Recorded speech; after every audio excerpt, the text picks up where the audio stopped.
Ipinababatid po sa lahat ng mga kaanak at kaibigan ng yumaong si Noel Natividad Amor Sr., dating konsehal ng barangay San Joaquin sa bayan ng Maria Aurora sa Aurora Province, na ang kanyang labi ay dadalhin na sa kanyang huling hantungan bukas, araw ng Sabado, November 25, 2023, at sa ganap na alas 7 ay dadalhin sa St. Vincent Parish Catholic Church sa Barangay 4 Maria Aurora para sa huling misa, pagbabasbas at huling parangal. Si Ginoong Noel Amor Sr., 54 years old, ay pumanaw nitong Nobyembre 14, 2023 sa stroke. Ipinanganak noong January 7, 1969. Siyam na taon po siyang naglingkod bilang barangay kagawad sa Barangay San Joaquin sa bayan ng Maria Aurora sa Aurora Province. Ang NSK TV channel ay nakikiramay po ng taus-puso sa lahat ng mga kaibigan, kamag-anakan, sa mga nagmamahal at pamilya ng yumaong si Noel Natividad Amor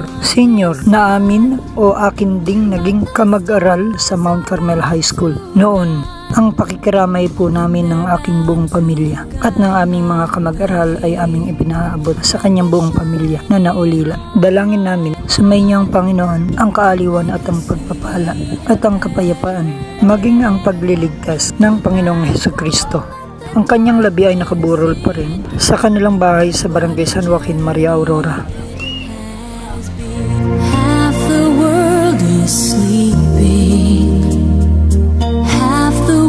Para sa NSK News ng NSK TV channel, Narciso Co reporting.